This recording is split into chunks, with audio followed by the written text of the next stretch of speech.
What kind of person would run for sheriff? What kind of person thinks it's their duty? Maybe they're driven by honor. Maybe they just want to serve the community. We're going to find out today. We've got a guy who's running for sheriff in Jefferson County, Alabama, and the whole show is really about him, what he believes in, and I think you're really going to want to hear it. We'll be right back. We're literally debating that it's bad that people get to say what they think. Can you imagine? I'm reading Psalm 144 and it says, He trains my hands for war. We are on the brink of total destruction of America as we know it. Let your rebel flag fly. Welcome into this week's edition of Alabama Unfiltered. I am one of your hosts, Scott Beeson. Allison Sinclair is with me. Amy Beth Shaver, Abs, is out this week, but it's still going to go well. Don't forget to check us out at all the different places where you find your podcasts, and also check us out at 1819news.com. We're powered by them. Go sign up for their daily detail and their newsletter, which will help you get all the information you need about what is going on in the state of Alabama, and you absolutely don't want to miss that. So, Allison, how are you? Do you want to introduce our guest? Yeah, I'm excited. It's kind of interesting. I've actually been doing some research on the history of the sheriff's office. Like the sheriff of Nottingham? That's as far back as my history on sheriffs goes. No, it really did. Yeah, no, it did. So you can have bad sheriffs. Well, I just got back to England and like the English where you were shires or you were...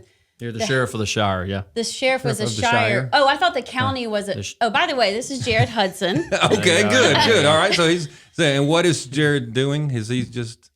I feel like you've been running for the sheriff's office of Jefferson County for 10 years now. I feel like I've been running for 10 years now, too. About 18 months now. November 8th is just around the corner. And so finally it will come to an end. But Jared's running for sheriff of Jefferson County and pretty impressive. I mean, something we need to talk about is like for you to go out and you're running as a Republican in a predominantly Democratic county. Yeah.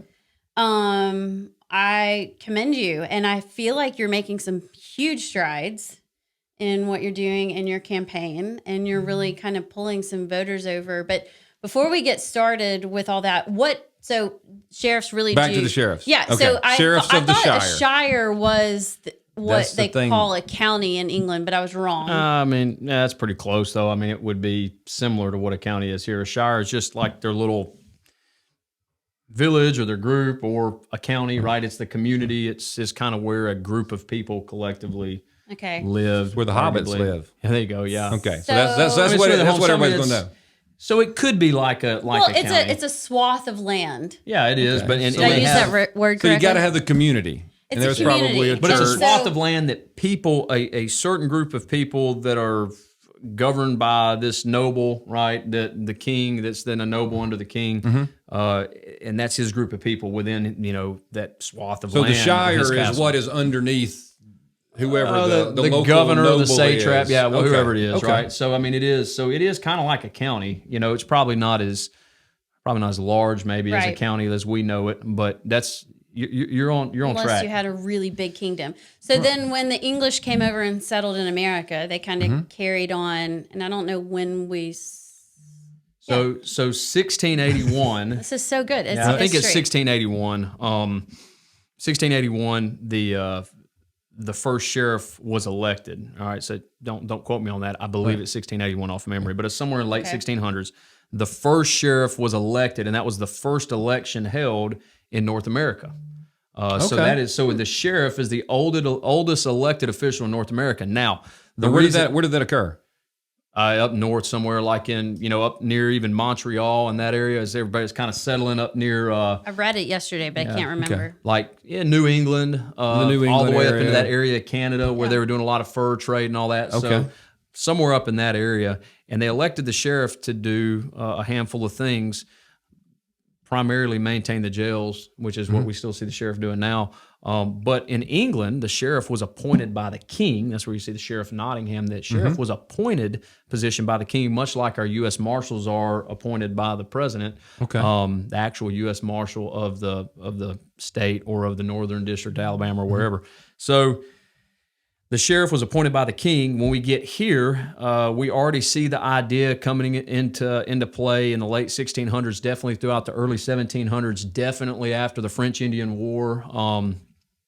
we see, or the 7-year war, right, that lasted 9 years, right, whatever you Well, want to call it. So Common Core math, even back then. There you go. So what you see is you see the idea that the people are king, like they were, and that's kind of what, and Constitution is king, Constitution governs, and it says we the people. So that's something I've been talking to folks about, is we all are like, what, our government's doing this, your government's not the answer. Yeah. God is ultimately the answer. I believe right. as a Christian man, God in the person of Jesus Christ. But the answer in our nation is you. It's not a governor. It's not a sheriff. It's not a legislator. Right. It's not a president.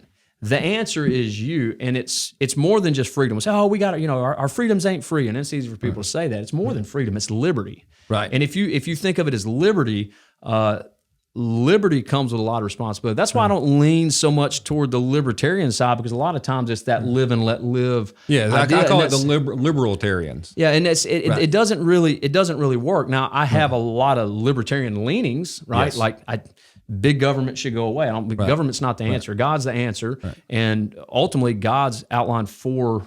I promise I'll get back to sheriff in a minute. Or ordained 4 levels of government. The first is you. We see that in the Garden of Eden. You are to govern yourself. God gives a set of rules and says these are the rules to follow, right? And what happened? Adam and Eve ate of the fruit. They disobeyed. Eve was deceived. Adam disobeyed. When God wasn't there with them, and when did he find out later? When he was walking in the cool of the evening, and he was called out, "Hey, where are you?" "Well, we're naked." "We're hiding." "Who told you you're naked?" Right? So we see that there was a bit of self-government there, right? Okay. One was deceived, one disobeyed. So first we have self-government that God ordained. Secondly, we have family government.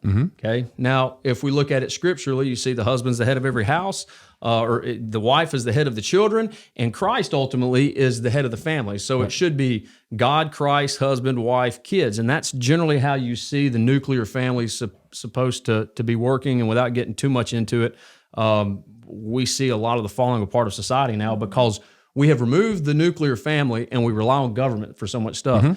But that's the second ordained level of government I would say for Christian believing people, but that God has outlined.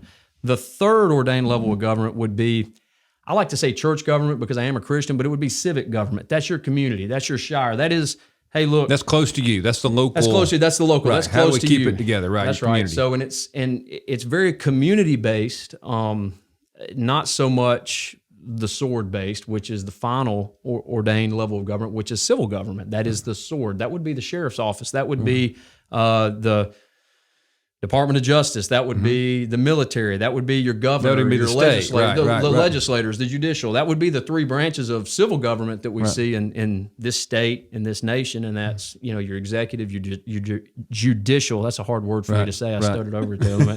Drink some more coffee. Yeah, I know. I need more coffee. Judicial, and then legislative. So that's your civil government, and those are the 4 ordained levels of government.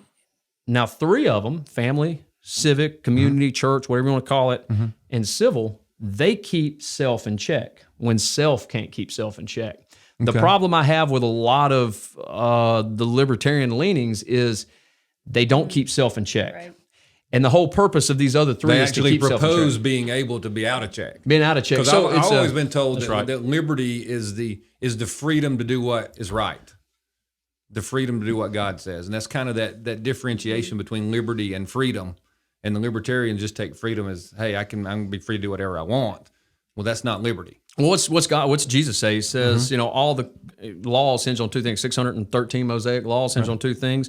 Love Lord God with all your heart, soul, mind, and strength. So love something more than me, ultimately God in the person of Jesus Christ, and love your neighbor as yourself. Right. On these 2 things, the rest of the law hinge. And so even if you don't believe in God, even if you don't believe like I believe, I think we can all agree that those are good principles to live by, and that's what Jesus taught. Love something more than me, and love my neighbors as myself. Right. I give up my perceived, because ultimately it's a perceived right. It's really not a real right. I give up my perceived right to myself for my neighbor. That's what Jesus did. And even if it's, again, I believe that Jesus is the Son of God, is I'm the way, the truth, and life. No man comes to the Father but me. And I believe it's that keyhole. I believe it's only Jesus. Right.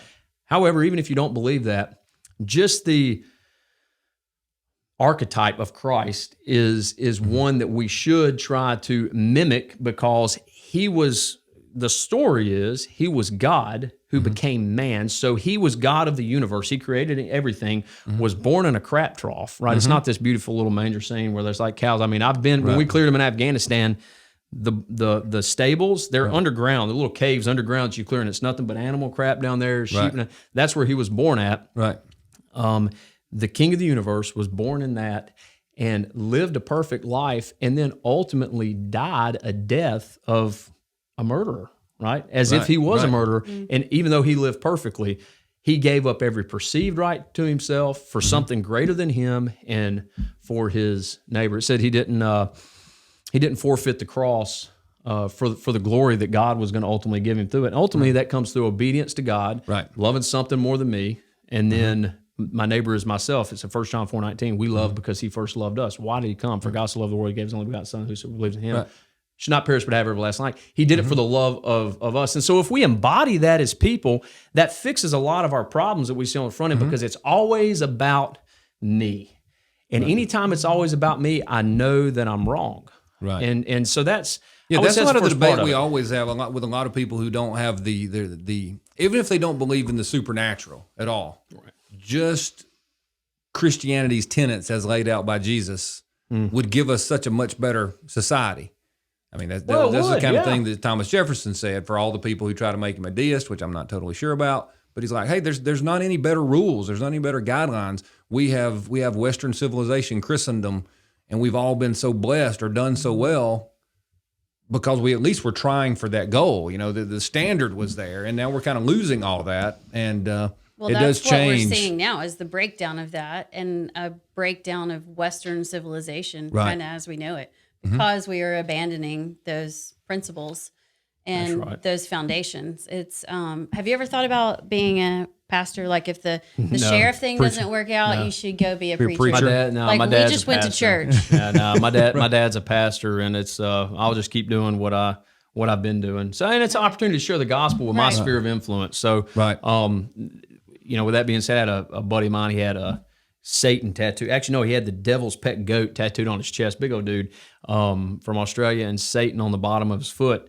And I've been able to share Christ with him a lot. And he even sent me a message one day and said, "Hey, brother, I just want to say thanks for." I always send one, "Hey, man, I'm praying for you. You know, Jesus loves you." I mean, it's not if he's not of God, if he's not of Christ, then he's of the world. And who owns he doesn't really own the world, but he's in charge right now, right? So I mean, it's to me that was not that big a deal as far as him marking his body with what he says he believed, because it makes sense. If I believe what I believe, then of course he would mark his body with that, right? And so when I talked with him and shared Christ with him, he even came back and said, "Hey, man, look, I know it means a lot to you to say that you're praying for me, so I just want to say thanks." So in my community, because of what I've done, because of who I am, and because of the rapport that I've built amongst guys that are not Christians, I'm able to share Christ, whereas like my dad, who's a pastor, you know, he could not share Christ in the same way. So I would not being a pastor, unless the Lord calls me to it, right? Okay, so tell us who you are and where you've been, and I feel like try and sum it up, because I feel like you've done a million things in like 37 years. I've done a lot in 37 years, but yeah, we can make it summed up real quick. But to tie all this back to the sheriff real quick. So then, he's better than me because I go down the trail and never come back. Yeah, he's still there. We need to get it back to where it's actually now in the Constitution of the state. Yeah, so it's so the sheriff, they poached the idea from England, basically, where it's appointed by the king. They say, hey, we're going to elect a sheriff to take care of, because we're the kings. Essentially, that's where the idea started, kind of began. And really, it's all the way back to the Magna Carta, but we won't go into that, where the king is law, and the nobles stood against the king and said, hey, at the threat of us killing you with our swords, we're going to fight you and your army to show that law is king. That's where we get the term law of the land. It actually comes from Magna Carta. The law is king. The Constitution is king. The people then elect those folks who can uphold or pass legislation that becomes the king of the land. So that's kind of the idea. This concept was now becoming widespread, at least through North America, and even definitely in England at the time. And so the sheriff was elected. to maintain the jails, to keep peace, and to collect taxes for the community and all that. So it was a very similar form of the sheriff of the shire. And it's the first elected official, to my understanding, in North America. 1681, like I said, I believe is when it was. So we move forward. Our nation becomes what it is, right? It starts off, we have the United States of America is founded and all that, and the sheriff is put into the constitution of a lot of states as they're written really more into the 1800s when they started developing more shires, essentially, or counties, right? They started, they put the sheriff in the constitution to keep the peace, to deal with the jails, which was coming from, and they wanted that person locally. And they needed that guy locally. To do that. A lot of people say guys and girls. It was no female sheriffs back then. It was only men. There's not many female sheriffs in the nation right now. There's very few. Very few Allison female. could be one. Yeah, she's tough chick. Yeah, she is. Yeah, she's tough. She could be one. Till I Don't give her a giggle gun. at somebody saying duty or something, and it's all over. Do your duty. Yeah. That's all right. So, anyways, that was put into state constitutions, especially with the need for one, state sovereignty. During that time, they were very heavily into state sovereignty because, honestly, from 1775 all the way to 1789, it was just a confederation. It didn't work out very well, but they were very statist in their ideas. You talk about Thomas Jefferson; he was very self-sufficient in his ideas. But anyway, that's where the sheriff came from. That's where it is now. Now it's a constitutional officer. There'll be people that argue back and forth on what the sheriff can and can't do. The bottom line for the sheriff, at least in the state of Alabama, it's in the executive branch of government, so it's the closest executive form of government to the people. The next executive form of government would be the governor and I think the state auditors in the executive branch. There's a few others under it, so that would be over our state. And then obviously the national level would be the president, right? And then whoever he appoints under him. So Otis and Locke both said the closest form of government to the people is the most effective. It's going to impact you the most, whether positively or negatively. So the closest executive form of government to the people of Jefferson County will be the Jefferson County Sheriff.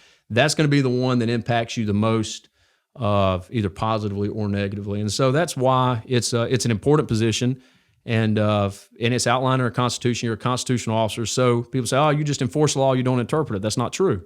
I interpret the law as it's based on the Constitution. If the code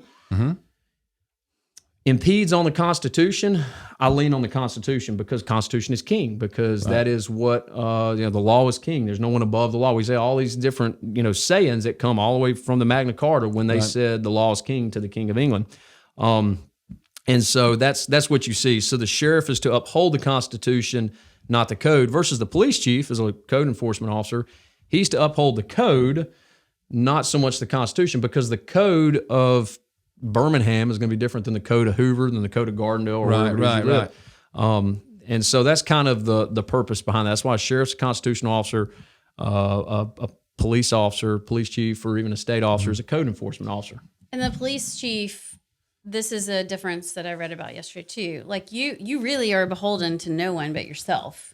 Police chief has to answer. I mean, they're appointed, and they have basically a They work for the mayor and the council. They work for the mayor. They work for someone else. So really, and I think that's why it's so important what you are doing in this position, because how you interpret the Constitution, we've seen, is very much up for grabs these days, kind of where it falls. And there's been a lot of talk about constitutional sheriffs lately, and kind of this whole, what's the one out in Mark? Come on. The one that Greg Phillips was talking about. The one in Arizona. I always just remember Arpaio, but anyway, like Sheriff Arpaio's like that. Yeah. And so what is that whole? To me, a sheriff should be constitutional, but now there's this whole conversation about kind of this right wing constitutional sheriff kind of thing. But it's but a sheriff it's really that not. actually, It's just what it is. Yeah, if he actually follows the Constitution and does what he's called to do, then he's some sort of right winger. That's right. That's the problem. Or what they say is the problem.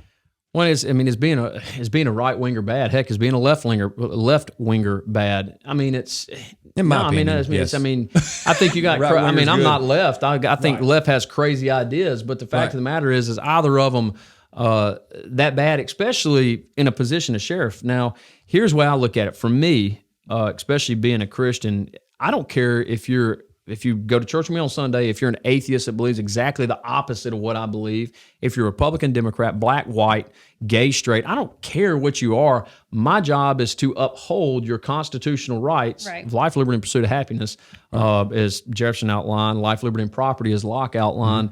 My job is to uphold those that's outlined in the federal constitution, the state constitution, to the best of my ability. And that's against that's against a tyrant in government or a criminal on the street.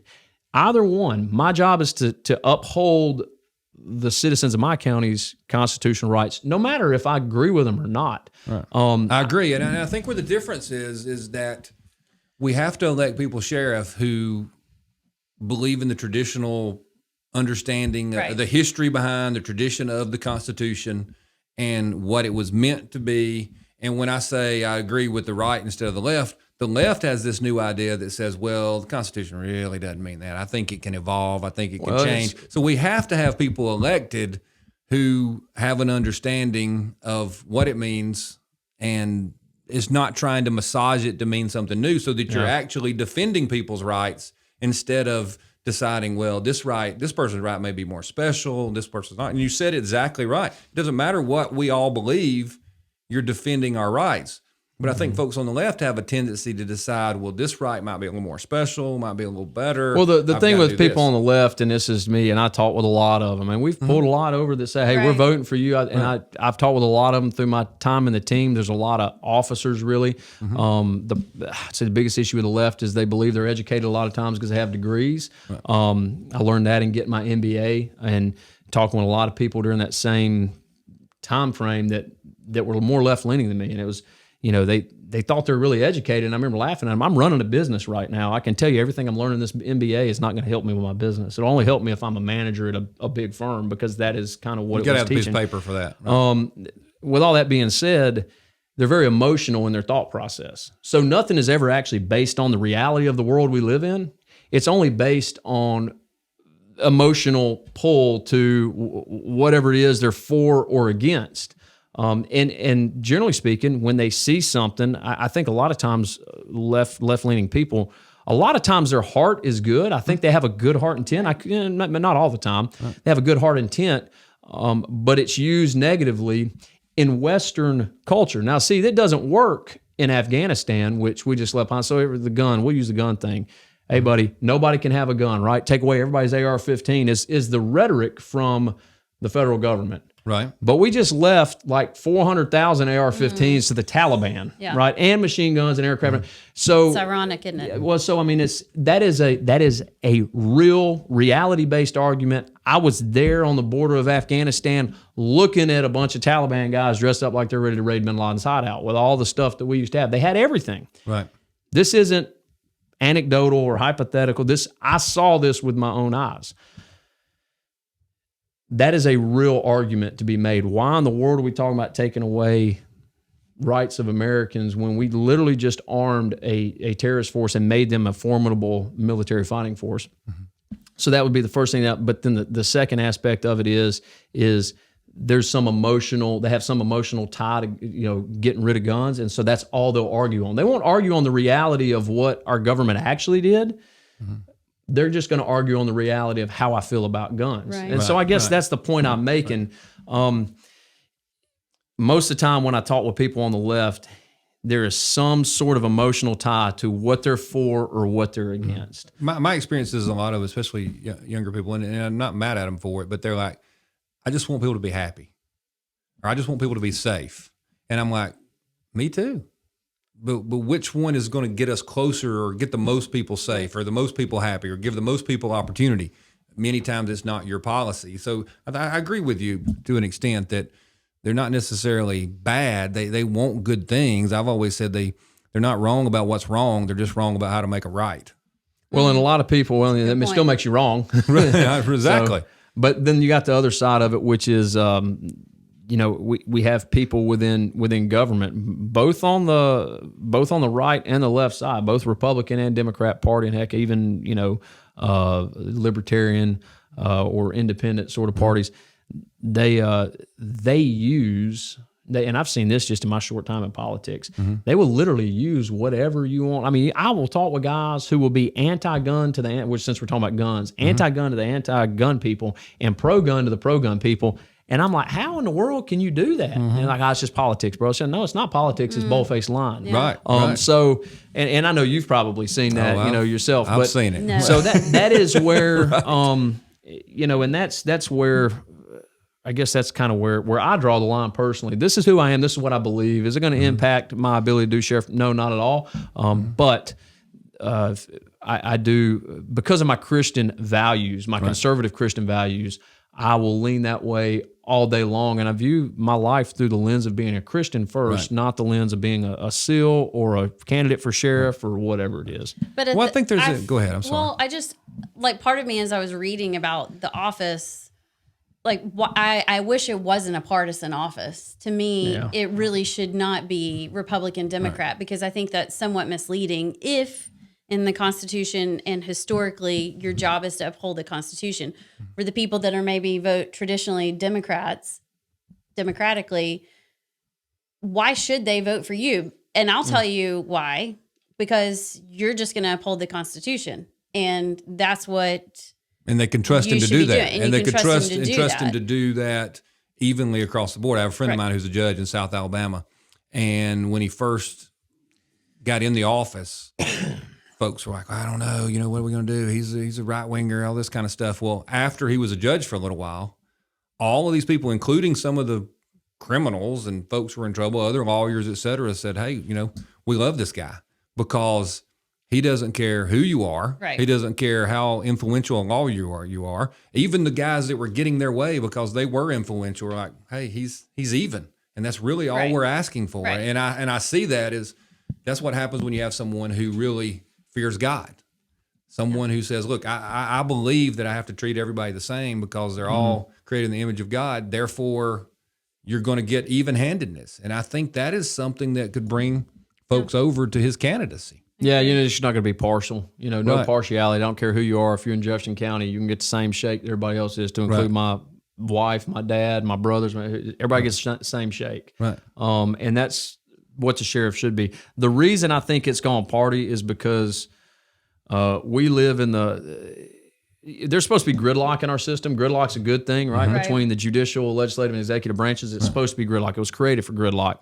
With that being said, we generally speaking, we don't see gridlock, but where does the gridlock come in? Where does the rub come in between Republicans and Democrats? So I think what has happened is you have a quorum between executive branch, judicial branch, and legislative branch. They all kind of work together to do what they want, but the gridlock that they want to show, because they keep all the people, arguing and warring with each other, is at the party level. So that is my opinion. And I would even say, what party was Hamilton from at the start of the nation? It was kind of the rich people party. We wanted big government. Hamilton was for monarchy, so yeah, he was. I forget what's the name of the party. I can't remember. The Whig Party. No. It's not the Whig. Huh? No, it was before the Whigs, I think. Yeah, it was before. It was the very first. That's, in all honesty, I would argue we see, and I'm running as a Republican because I believe their narrative, primarily initially on abortion, right? I believe that, it's life at conception. The Federalist Party. The Federalist Party is really what we see both the Republican and the Democrat Party being. Both of them are almost the same together. They just have their different talking points that get people separated, but in reality, they're all in quorum with each other. They're all for the big government. Right. They're all for big government because it keeps them in money and in power. So it's the same system hammering everybody, all us regular folks, and we're sitting down here arguing over something that they don't even believe in themselves. Look, they all live in Martha's Vineyard together. It don't matter if they're Republican or Democrat. Their kids all go to the same school, and so that is why I believe they take these positions that are constitutionally outlined positions of that are supposed to be elected, but executive, judicial, and legislative, and they build that separation in there on the front end between parties, because that allows you to separate the people and allows them to maintain a relative amount of control. Who's they? It's people who believe in what the Federalist Party believed in. If you read about the Federalist Party, if you read the Federalist Papers, even if you read the idea of big government and the fact that the higher classes of society can govern the lower class of society, you see exactly what's going on. So the more I study it, which I haven't, I just recently started studying this over the last year running for sheriff, I would argue both Republican and Democrat parties are basically an archetype of what the Federalist Party wanted to be. At the very, very start. Yeah. And they sealed a lot of it off after the Civil War when they really had all the centralized power, and then the evolution just sped up after that. So back to the sheriff's race. You're running for sheriff in Jefferson County. How's that going? Wait. It's going good. What, you still want to go back to history? Yeah, we've got so much to cover before we get there. So tell us how you got here. Like your whole, I feel like your life has kind of led you to this moment. Okay. We got to hear about SEAL training, and that I want to hear that too. Yeah. So when I was 18, graduated from high school. I went to Mortimer, Jordan. So I grew up here in North Jefferson. I liked you so much. Yeah. is that like a big he's a gardener. rival of Gardnerville? Oh. Went to Jordan, played ball. Don't even know that. I don't know these things. North Shelby County. We're like out there. Yeah, you're like a different country. Okay, sorry. Go ahead. Played ball up there, and then when I graduated high school, went to fire college, became a firefighter because on 9/11 saw those firefighters going, that's what I want to do. Became a firefighter, started going through that for about a year, and just went on a mission trip in Africa. And in Africa, I felt a distinct call from the Lord to do something different. You know, it was basically I thought it was to go in the military. How old are you right now? 20? 19, yeah.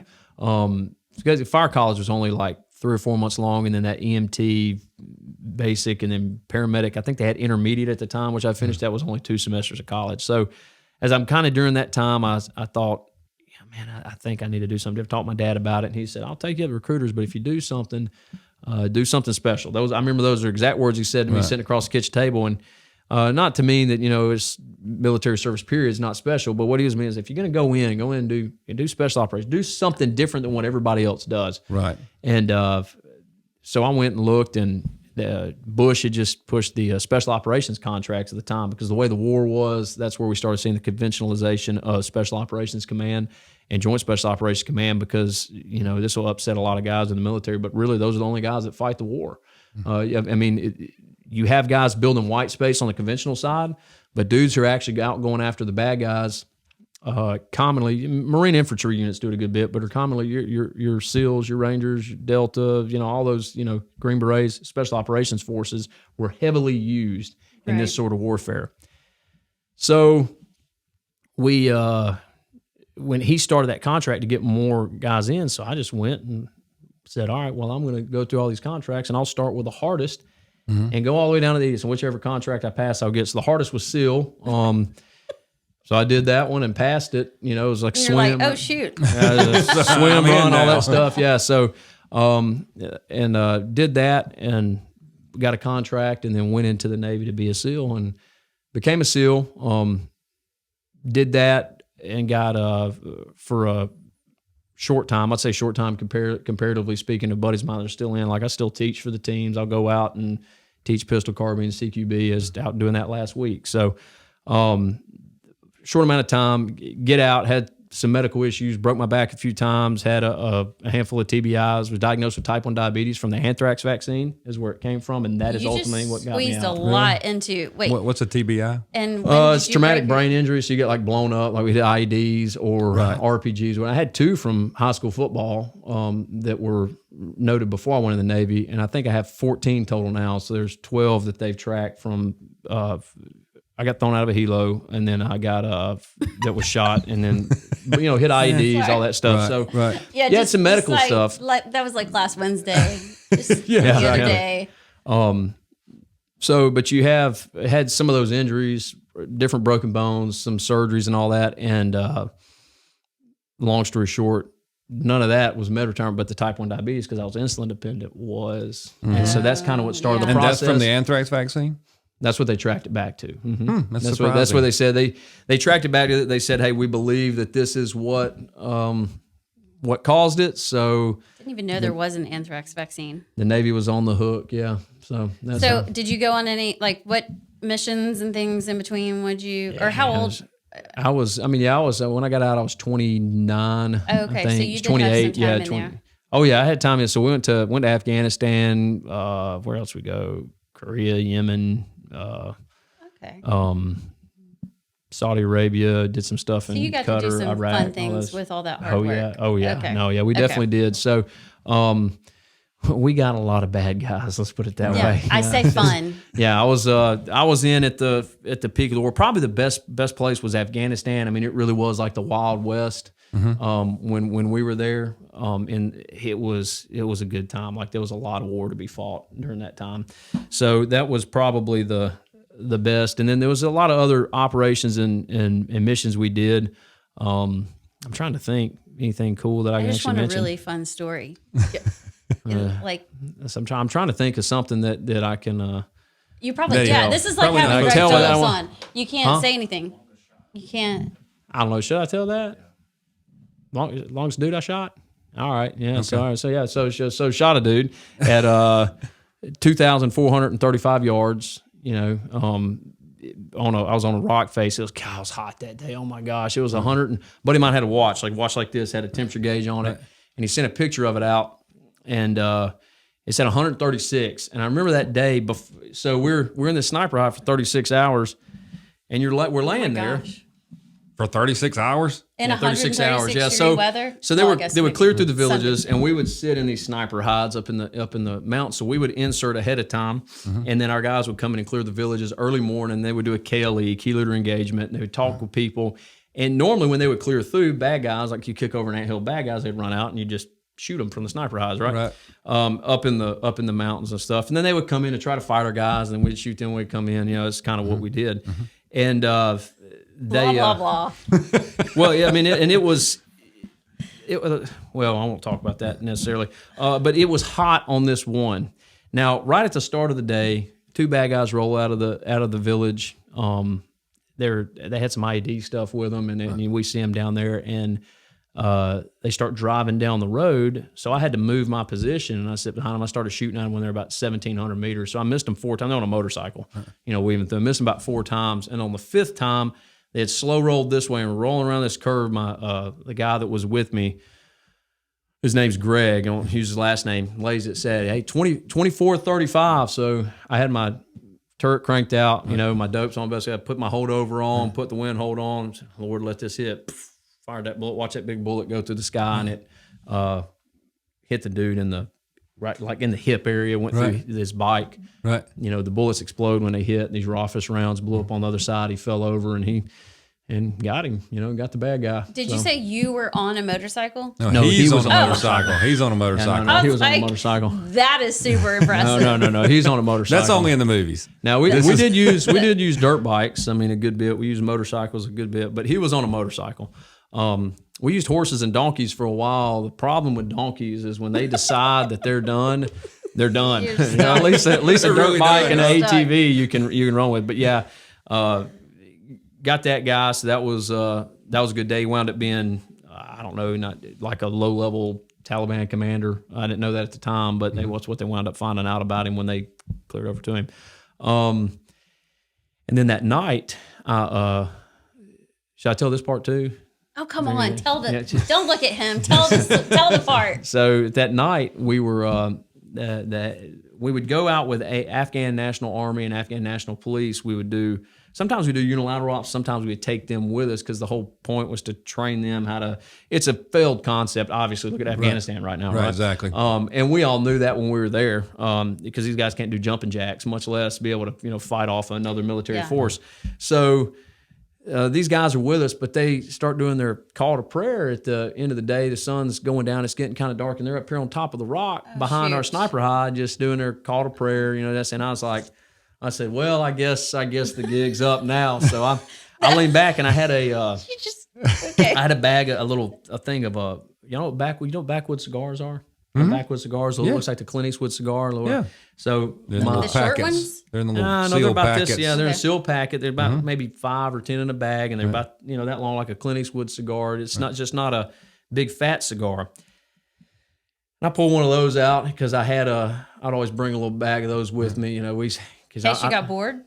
Well, Or just like- to smoke at the end or of the like- day or whatever. I mean, yes, I was a time in my life where I still dipped. We'd smoke cigars. I never was a drinker. I never really drank, but I don't dip anymore or do any of that stuff. But you've gone 36 hours. I've gone through 4 cans of Copenhagen. By that time, we're just sitting in the same spot. 136 degrees. Right. Now that was first part of the day, so that's over. So I was like, oh yeah, we got a bad guy here. They cleared the town, got some bad guys. They captured a few guys. We're getting good intel and everything, and we're like, oh, this is good. Well, nothing else happens. It's kind of like, if you plan for this big hunt, you go to this hunt, you kill this massive buck first thing in the morning, and then Right. you're stuck. Right. And it's like, all right, there's nothing else going on, right? That's what this was like. It was 136 degrees, big river running through down there, and it's like you have visions in your head of like swimming in that river and stuff, but we're up on these rocks. If you moved, you couldn't touch the rock around you because it was so hot. Yeah, it was so hot it would burn blisters on you. So you just literally stayed in the same spot and cooked for, until nighttime, and then the next morning. Did they bring their mats to do prayer? I'm still. They had 'em, are yeah, they still up there? Yeah, to they're prayer? with us. And They're you're in the smoking hot a side. cigar. No, so now we're at that time. So we're at the Okay. end. So the sun's going down on the last, this day, the day that I shot that guy. Sun's going down, and it's like, all right, well, I guess the gig's up. They're up here dancing around on the rock and singing, and then they're kneeling. I mean, that's what they do. I mean, it's Right. I not know, like but like right. you're like trying to Right. hide out, and you got and they're up there people- doing this, yeah. So it's and it's hard seeing people on the rocks anyway. But I was like, all right, I'm gonna smoke this cigar. So I lean back and I light that cigar up, and it's at not even nautical twilight. It's at dusk, right? And but it's enough so you can see the ember on that cigar. One of the guys in the town, one of the guys had been talking about this. He said, "Hey, I see this guy in a kit maneuvering around, but I don't know if he's an enemy combatant yet." And he was watching him. Another sniper in the town was watching him. And so I sit there and I take a hit off that cigar. And I remember blowing that smoke out. The second time I put it up in my mouth, Oh no! and all of a sudden I hear a round snap over my head. So rounds, everybody say, oh yeah, the bullets whiz by your head. No, the rounds snap. I mean, that's when they go by your head or go over it, you'll hear them snap, breaking the sound barrier. So that's all you hear is a snap. You're a snap, yeah. It's you can hear them skip and go, zzz, like you're in the Cigar Western just about movies got or you whatever. killed. Right. So so I hear a snap, and I was like, oh. Look down, and I feel stuff hitting my head. And that joker that shot him, he had a Dragunov, which is one of their versions of sniper rifle. He was a Chechen. The guy in town shot him, and we were able to find out what we needed to about him. Right. But he was just a little over 1,200 meters away from me. He took a plug and only missed me by about 15 inches. I mean, it was Really? right above my head. So I don't know if he was shooting at that ember or if he was shooting at the guy. Now, he might have missed the guy dancing on the rock And almost got you. by 6 feet. Yeah, that guy was probably about 6 feet over my head. Don't think the cigar was worth it. But it was about that far over my head. And How quick did you put out the cigar? I didn't put it out. I just kind of laid down low and hit it, just held it. It was like, hey, was that what we thought it was? And Greg's like, yeah, bro. Yeah, brother. Somebody just took that pot shot at us. But, I'll say, do you remember well, we've talked about this before. You took my son. This is the most bizarre story. So, oh, that's right. Yeah, isn't that weird? Yeah. That was so a long time ago. My husband's cousin, I don't even know how you know him. I guess just through military stuff. Yeah. Invited my son Connor to go shoot one day with this guy named Jared Hudson, who used to be a Navy SEAL. I'm like, well, that's cool, but I have no clue who this random guy is. Right. But it sounded fun. And so Connor went, and he will still tell you that is like one of the most fun days. I think he was like in 6th grade and he was really into the military. He wanted to go in the Army. And like, we'll still talk about what an amazing shot. And so you gave him one of the most fun days ever, and good. you didn't even know. No, I had no idea. But yeah, I do remember us talking about that. And I remember that day now, because there was a bunch of kids out there, and we just had a fun day shooting, shot a little bit of long range. I think out about 700 meters or so not like crazy, but everybody got to get behind a rifle and ping and shot some pistol. I don't know if I can No, but see didn't you 700 shoot meters. something way further? Because like he talks about seeing Maybe you. so. Yeah, I might have. But we lined up. I remember lining up the gun and letting all the kids shoot the gun, and they all got to hit it. Right at just under a half mile, which 800 meters a half mile. I think everybody was at 700. That's insane. Yeah. So, That is crazy. but yeah, that was but that's a story from Afghanistan. Okay, so for you. cigar. Cigar Almost I guess, killed you. Maybe. then what yes. happened? Or what. So no, I mean we just sat up there and waited for the helos to come get us, and then it was we hopped in the birds and went went back home. Just like Hop any over. other day. That was any other day. That was a normal Okay. Thursday in my Normal life. Thursday. So, and it's, there's guys, I got buddies that have so much more experience in that than I do, from the start of the war all the way to the end. Dudes that are still in, just unbelievable amounts of experience. But I was privileged to be around a lot of really good dudes that did really good work when the nation needed us to go do really good work and hunt terrorist cells, hunt people all over the globe. Buddies of mine still up at Dam Neck. They're doing the same thing. Even though right now it's a little slower time, they still have this global initiative where they target really bad people all over the world. And so that's it's cool to have been a part of that community. And like I said, I'm just a regular dude who happened to be able to be with a bunch of heroes at a time when a bunch of heroes were around. And so it was cool being a part of it. And I'm still working with a lot of those guys now. Yeah. So you get out after your anthrax debacle. Right. So vaccine. So the diabetes thing kind of messed up my ability to continue my career, I guess, for lack of a better word. The Lord used that to move me in another direction. I became a law enforcement officer when I got out. Yeah. Where is that? Okay. Shelby County Sheriff's Office over there on your end of town, your neck of the woods. Yeah. So I went to when I was in the SEAL teams, we did a small program working with LA County Sheriff's Office, the U.S. Marshals Task Force. I did a lot of training for those guys, and then also was able to roll out on a lot of different operations and see how law enforcement works, and that got me into law enforcement. So I was trying to get hired by the U.S. Marshal Service, but because I was a type 1 diabetic, at the time there was a stipulation you couldn't be a federal agent and be a type 1 diabetic. See, it's type 1 is what I was diagnosed with, so I was insulin dependent. And so that kind of messed that up. And so I never was able to get hired by them. But during the process, I'd met, he was the chief deputy at the time, he's current sheriff now, John Samniego, out in California. So I had his card, and I just happened to call him and said, hey, this is what's happened. This is what I've gone through.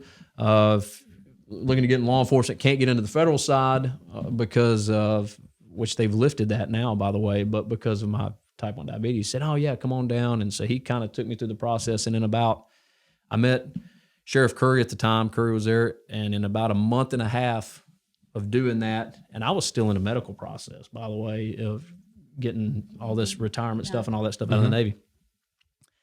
I was hired by Shelby County Sheriff's Office, and then I went to the police academy at Northeast, and I'm trying to remember what year it was.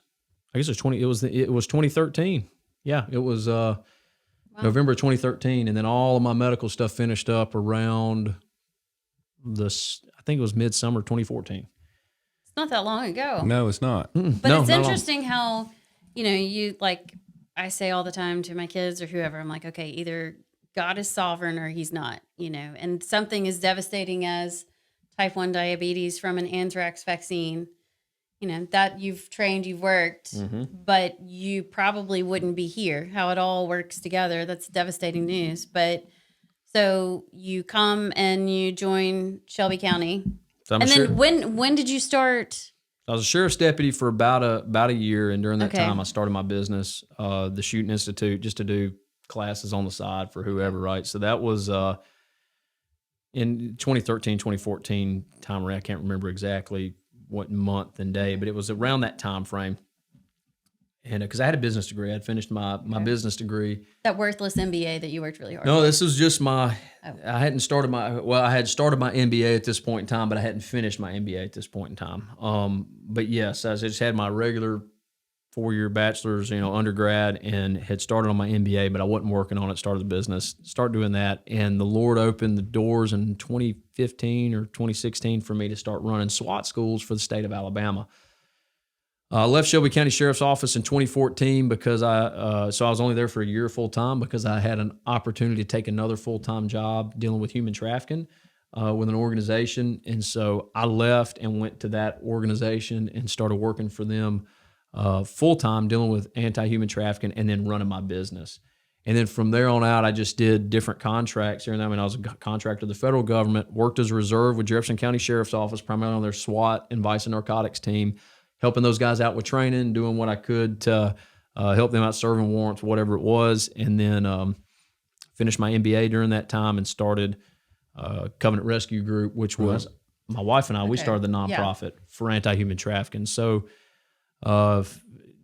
during that time, doing all these different contracts, meeting all these different people, kind of in that community, I was able to make a bunch of relationships with folks to be able to start a nonprofit, Covenant Rescue Group, raise the funds needed to then do operations both overseas and stateside. And then we primarily, especially when COVID hit, started just working stateside because we saw the need for, I had a lot of buddies with organizations that are doing a lot overseas. We were in Haiti, South Sudan, Africa. Now tell people what you're talking about. When you say operations and Covenant Rescue, you're getting people out of human trafficking, right? So sex slaves. Most of the time, we would do stings where we do reverse stings or stings where you like rescue maybe a specific kid. But our job was to go after the people who were trafficking folks. So we might not necessarily be going after a specific person to rescue, and some folks do that. And we did some of those, but our goal and our mission set was going after those who are trafficking people. I would think you would have enough work on like I-20 between here and Atlanta. Well, you do. The problem is twofold. One is it's oftentimes domestic in nature stateside. So that's where we saw the need for us. So it's not, you're like I'm a dad, and oftentimes we see a dad or a mom or a caretaker of some kind. Might not be the dad or mom. They're selling their kids. Does that make sense? A boyfriend will sell his girlfriend. So that's what you see. So now it's different. It's viewed differently by law enforcement. I think Alabama now has, I forget what the code is, but they have. No, I don't think. I know a felony charge in place where that would be trafficking. And for the feds to take it, they have to have been moved across state lines in a certain way, so it makes it difficult. So that's why, like with the Epstein thing everybody talked about, a lot of those girls that he dealt with weren't moved across state lines. That's why the feds, a lot of times, everybody's like, oh, there's some massive conspiracy where the feds are in on it. Right. I mean, maybe, I don't know, but I'm just saying, arguably, most of it was that those girls never moved across state lines, so it would be on Florida. They just went internationally. Well, no, not all of them did. That's the vast majority of them wound up being in a certain area. Not all of them went to the island, and most of the ones that did were of age. I'm just telling you what the reason it's hard for the feds. You have to have something going across state lines for the feds. So sheriff? Right. Now the sheriff, can you do anything? Yeah, so the sheriff is different. It's like I was talking to my brother the other day, and I laughed, and I said, in Proverbs it says zeal without knowledge is worthless. And I said, you got a lot of zeal, but no knowledge on this. Because he's like, I don't see how the sheriff can do X, Y, and Z. And I said, you watch, you're about to see sheriffs start opening investigations on people in other states or things going on. And sure enough, got this clown in Texas, is it San Antonio County, that's opened an investigation on DeSantis for trafficking, for human trafficking. And so that's it's going to be interesting to see how that plays out. And obviously, we look at it. I look at it and say, yeah, that's definitely a big political move and statement. But he has the ability to do that. Does he have the right to do that? He has the ability to do that. And if he gets here's the hard part. If a sheriff opens an investigation and they find that hey, we have probable cause to believe X, Y, and Z happened, and they present it to a judge or magistrate or whatever, and they get a signed warrant, then a warrant out of Texas though. Doesn't matter, because the federal Constitution says if they want to, if Texas if he wants to send somebody to come get them, they have to hold that person in Florida, right? That's why it's like, my buddy of mine works for warrants in Jefferson County. He goes all over. He was, I think he's gone right now. But doesn't the second state have to agree? No. To turn you over? If you're part of the United States of America, you're in that agreement. There is no extra, you have to extradite. Wow. No, you have to extradite. Really? That's the thing. You have to extradite. So you have to hold, now, each state, now for misdemeanor crimes, but it's arguably on that agency. Do they have the money to do it? So oftentimes what you see it's for the higher level crimes, criminal activities. But it's so interesting. It's the way it works is if we have a warrant for somebody here, it's in the system, and if say state police in California stop this guy and they see you got a warrant out of Jefferson County, Alabama, right? they have to hold you on that warrant and find out. They have to find out if You're going to come get them. you're going to come get them. Now, it also depends on what the warrant's for. However, like use DeSantis, for instance, that's human trafficking. So that's, it would be felony level human trafficking is what they would be investigating, I would assume. The That left is, is it's so very smart. sketchy. It is sketchy. That's like they're working a system. Right, like they always do. Because yeah. we don't have a prohibition because we don't expect anybody to play those games. Right. And therefore... That's like the abortion stuff. That's why when the federal government says we're going to come in and bust women out to have abortions from certain areas, remember when they came out and said that? Right. That was a big deal because then, all right, so you see what this left-leaning sheriff is doing to DeSantis. Well, what's a right-leaning sheriff going to do if you just bust a lady out of his jurisdiction to have an abortion? Does that mean that we can then put, do an investigation and put right. warrants on the federal government agents that moved them? Does that mean that we can, I don't know. These are legal questions you have to ask. But Well, that is one of my questions it's very for you. precarious. It's just opening Very up precarious. Pandora's box. There's Like a new a bunch of questions that probably shouldn't have been, but we're being forced into it. But Basically, the better question is like if with all this with the VA, especially in Jefferson County, and federal them wanting to do abortions on federal I'm property. sorry, I don't know. I'm not privy to the VA situation in Jefferson County. Well, Biden's wanting federal hospitals and the VA to do abortions. Oh, okay. Yeah. Because it's in the federal states property. where it's So illegal. it would be in your jurisdiction in Jefferson County. Oh, yeah. No, you 100% have to deal with it because it's murder in the state of Alabama. So that's the highest. Right. And it's murder in the federal. By the way, I think it's 18 U.S. Code 1812. It's murder according to the federal government. Yeah, it's Any harm ridiculous. that comes to and it says a child in utero. It's funny the way it's written. You can look it up probably on one of those things. A child in utero. So you look up definition of child in utero. That's a fetus, a human fetus at any stage of development. Right. So the federal government says that it's murder. The state of Alabama says it's murder, and now there is no provision for it in the state of Alabama like there was previous to this this decision by the Supreme Court where it says it's going back to 10th Amendment rights. You can't, the feds can't, I'll be honest with you, for the first time since the Civil War, we see the powder keg of state right versus federal rights because the slavery aspect was about slavery, but it was more about state right versus federal rights, which is why Abraham Lincoln said, if I could win the war without freeing the slaves, I would, because he viewed slavery as a moral issue. Right. That's what he viewed as a moral issue, and he did not want to make a moral issue a political issue. He did not want to make something where he thought slavery was wrong. He did not want to make it political from everything that I've read and understand about the man. You also have Robert E. Lee, who ran the Southern... the Army of Northern Virginia. Yeah, right. The Southern forces. He was against slavery as a Christian man, and he didn't own slaves. And his wife got in trouble multiple times for teaching slaves how to read. But his big thing was, you know what? God has sent him here, so maybe we can share the gospel of Christ with them. But he stayed and fought for the South based on state rights. So for the first time, the states were nations. We talked about it earlier. That's right. It was definitely more separated than we are now as far as state sovereignty. So that's kind of what you've seen. The Supreme Court go back and decide. They say, "Hey, it's really attempt." Right. These are things that the federal government shouldn't decide. It's back to the states, and the federal government's trying to maintain control of that, and they're saying it's people's rights. But here's the thing: if we believe that the argument truly does come down to is it life at conception?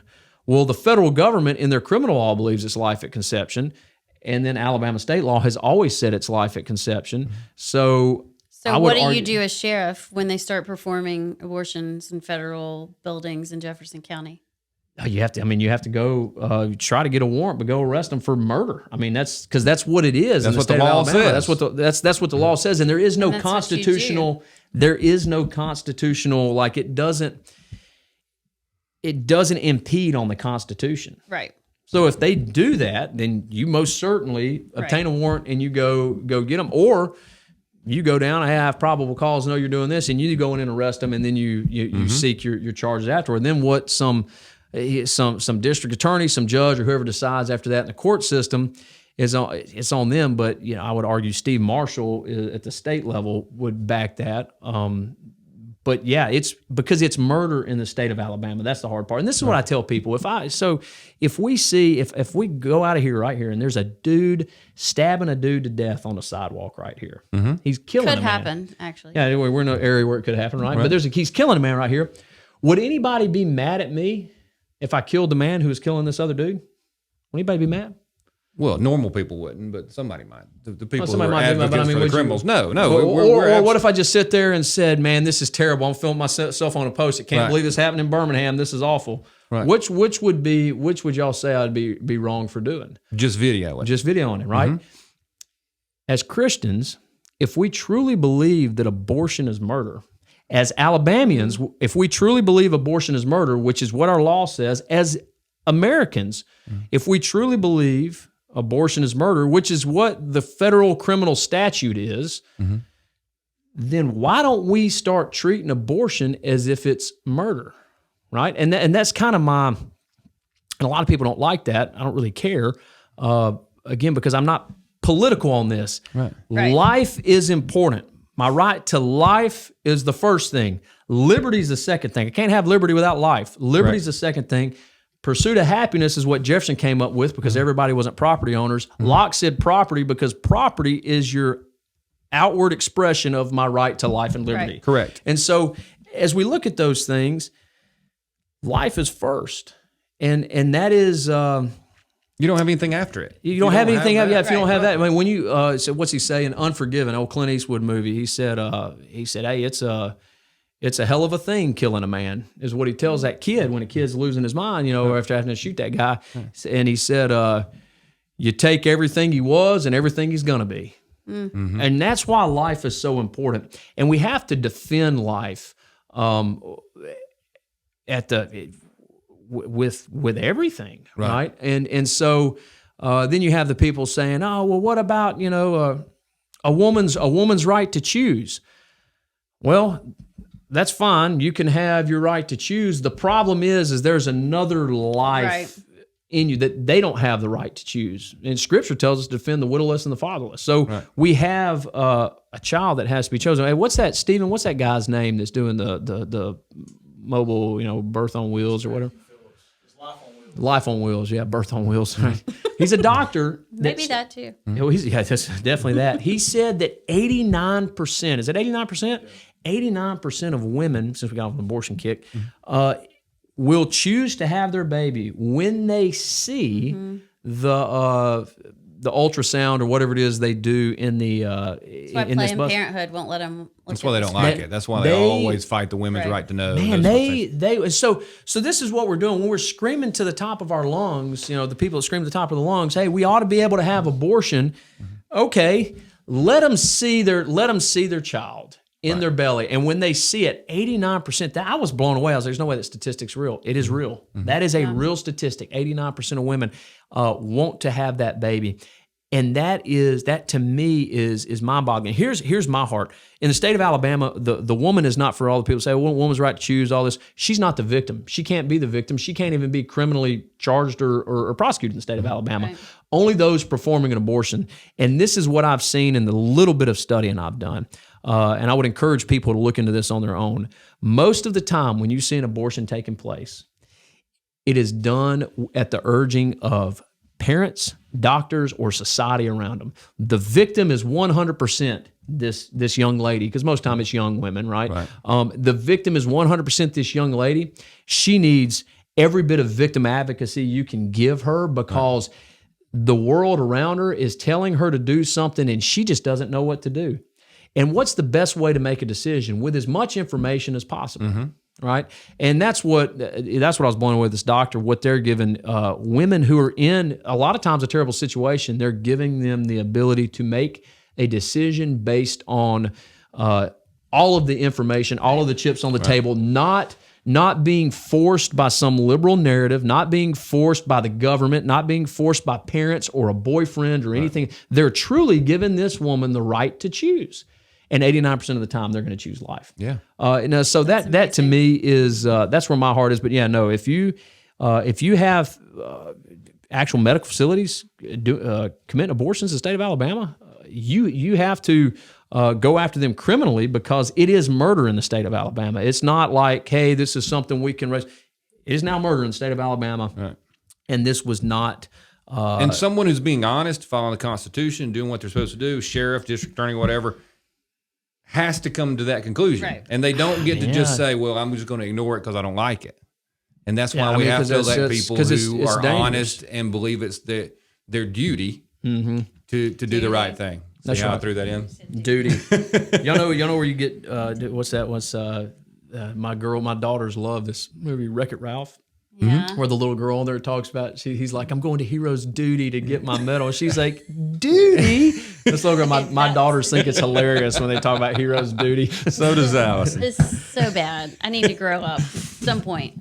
So I want to give you, I'm going to have to head out in a minute, but I want to give you the last word. I mean, we've had this great conversation. I appreciate you visiting with us. I don't even know what we talked about. But you're running for sheriff. And I think you showed people your heart, which is so much more advantageous than what are you going to do if you're sheriff and all this kind of stuff that bores people to death. But I think people are getting a chance to see who you are, what you believe. Clearly, I mean, you might try to be a little more passionate. Maybe. Yes. Not quite so laid back. In 15 seconds, what I'm going to do as sheriff is hunt crime in this area. I mean, that's what I spent my adult life doing. I mean, we know how to hunt bad people. We don't want to target a community. We're going to target crime. 10% higher than national average in violent crime, 20% higher than national average in property crime, actually a little bit over that. In Jefferson County alone, so if you're criminals, you probably don't want me to be sheriff because we will go after you. That's the main goal. That is my main goal, is to make Jefferson County a place where we feel comfortable raising, where I feel comfortable raising my kids, where you feel comfortable raising your kids. Again, I don't care if you're white, black, Hispanic, Republican, Democrat. I don't care who you are. I want you to be able to raise your kids in a place where you're like, dang, I'm glad I live in Jeffco because it's safe. And right now, everybody don't feel that way, right? You can't ask him. He got smoked. A guy got smoked at the ATM in Homewood the other day, right? A targeted killing in Homewood, right across from the police station. We're not in. It's not like we're in, the safest place. In the we're world. not in Mayberry anymore. Exactly. No. So, we can't even make fun of Chicago, really, honestly. Birmingham's worse than Chicago per capita.